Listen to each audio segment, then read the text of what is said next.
இந்த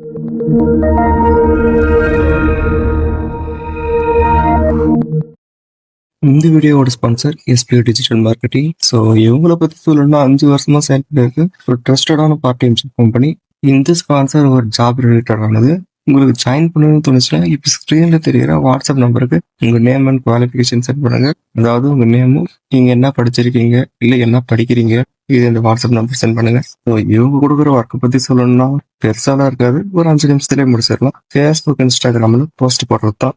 ஸோ பிளானை பற்றின டீட்டெயில்ஸ் நான் ஸ்க்ரீனில் காமிக்கிறது தான். அண்ட் டிஸ்கிரிப்ஷன்லேயும் என்னோட கான்டாக்ட் நம்பர் இருக்குது, அதையும் கான்டாக்ட் பண்ணுங்க. ஜஸ்ட் உங்க நேம் குவாலிஃபிகேஷன் மட்டும் சென்ட் பண்ணுங்க. ஸ்கிப் பண்ணாதீங்க. பெரிய தப்பு. தினம் 300 ரூபாய் சம்பாதிக்க அரிய வாய்ப்பு. இன்ஸ்டாகிராம், ஃபேஸ்புக் பயன்படுத்த தெரிந்தால் போதும். Content post and content publishing மூலமா தினம் 300 ரூபாய் சம்பாதிக்கலாம். இந்த வேலை செய்ய 5 நிமிடம் போதும். Work training support, group communication support, all language customer live chat support, முக்கியமா சொந்தமா ஒரு பிசினஸ் ஸ்டார்ட் பண்ற அளவுக்கு உங்களால கற்றுக்கொள்ளவும் முடியும், சம்பாதிக்கவும் முடியும். இந்த வேலை வாய்ப்பு வழங்குவது 5 வருடத்திற்கு மேல ரன் ஆகிட்டு இருக்க நம்ம தமிழ்நாட்டு company school of business organisation private limited. மேலும் விவரங்களுக்கு டிஸ்கிரிப்ஷன்ல கொடுத்திருக்க நம்பருக்கு வாட்ஸ்அப் பண்ணுங்க.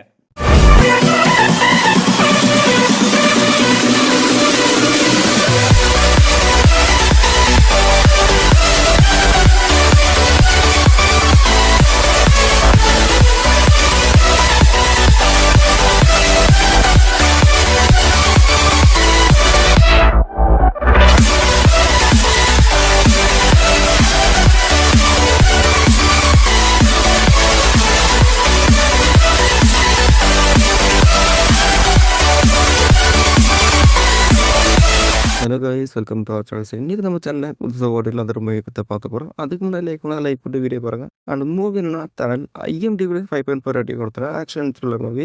என்னதான் 5.4 ரேட்டிங் கொடுத்தாலையும் மூவி நல்லா த்ரில்லரான கியூரியாசிட்டி நல்லா இருக்குன்னு சொல்லலாம். எந்த படத்தை பற்றி சொல்லணும்னா ஃபர்ஸ்ட் ஒரு 30 நிமிஷம் படத்துக்கும் த்ரில்லருக்கும் எந்த சம்மந்தமும் இல்லாமல் காமெடி கொண்டு போயிருப்பாங்க. பட் போக போக நல்லா இன்ட்ரெஸ்டிங்காக மூவ் ஆச்சுன்னே சொல்லலாம். ஸ்டோரியை பற்றி பார்த்தோம்னா நம்ம ஹீரோ எந்த ஒரு வேலைக்கு போவாங்க பேசுகிற பர்சன். ஒரு நாள் அவங்க அம்மாவுக்கு பிரெயின் டியூமர் இருக்கிறத தெரிஞ்சுக்கிட்டு இப்பயாவது பொறுப்பாக ஒரு வேலைக்கு போகிறான்னு சொல்லிவிட்டு ஒரு கான்ஸ்டபிளாக சேர்றான். ஸோ கான்ஸ்டபிளாக சேர்ந்த ஃபர்ஸ்ட் நாள் அப்பாயின்மெண்ட் ஆர்டர் வாங்க போனால் கிட்டத்தட்ட காலையில் போன அவன் சாயந்தரம் அப்பாயின்மெண்ட் ஆர்டர் கொடுக்கல. அதனால வீட்டுக்கு போகிறான்னு கிளம்பும் போது அவரோட ஐயர்ஸ் இன்ஸ்பெக்டர் வந்து அவங்க கூட சேர்ந்து வந்த 5 பேரையும் சேர்த்து வெளியே பேட்ரோலுக்கு அனுப்புறாங்க. பேட்ரோலுக்கு போன இவங்க 6 பேரும் டன்னல்ல இருந்து ஒருத்தன் வெளியே வரத பார்க்குறான். அவனை சந்தேகம் விசாரிக்கும் போது அந்த 6 பேர் அந்த 6 கான்ஸ்டபிள் கிட்ட இருந்து தப்பிச்சு ஓடிடுறான். அவனை துரத்திட்டு போய் அவன் ஒரு இடத்துக்கு போகிறான். அந்த இடம் எப்படிப்பட்ட இடம்னா ஆள் நடமாட்டமே இல்லாமல் அங்கே குடியிருந்த மக்களெல்லாம் துரத்தி அடிச்சு ஒரு பிரைவேட் ப்ராப்பர்ட்டி சொந்தமாக்கின இடம். கிட்டத்தட்ட ஓடி போனவனா அங்கே தேடுறதுக்காக அந்த 6 கான்ஸ்டபிளும் போகிறாங்க. பட் அவனை கண்டுபிடிக்க முடியல. அவனை அப்படியே தேடி இருக்கும்போது திடீர்னு ஒருத்தர் கண்ணுக்கு தென்படுறான். அவன்கிட்ட ஓடி வந்து விசாரிக்கும் போது டக்கு கத்தி எழுத்தின போலீஸ் ஒருத்தனை போட்டுறான். 6 பேர் ஒருத்தனை. ஸோ இவங்க கிட்ட இருந்து தப்பிச்சு அந்த 5 பேரும் ஓடுறாங்க. அவங்களோட ஆளுங்க அந்த போலீஸை துரத்துறாங்க. ஸோ இதுக்கு பின்னாடி என்ன ரீசன், எதுக்காக அந்த போலீஸை பண்ணாங்க, அந்த இடத்துக்குள்ள போன 6 பேர்ல மொத்தம் எத்தனை பேர் உயிர் தப்பிச்சு வெளியே வந்தாங்க, இதெல்லாம் பத்தி சொல்றதா கான்செப்ட். ஒரு இன்ட்ரெஸ்டிங்கான மூவி, மறக்காம போய் பாத்துருங்க. பிரைம் வீடியோல இந்த மூவி அவைலபிளா இருக்கு. இதோட இந்த வீடியோ முடிச்சுப்பா. இதே மாதிரி நிறைய வீடியோ பார்க்கணும் நம்ம தெரியல மறக்காம சப்ஸ்கிரைப் பக்கத்தில் இருக்கிற பிள்ளைகளை கிளிக் பண்ணி ஆள போட்டுங்க. அடுத்து பார்ப்போம்.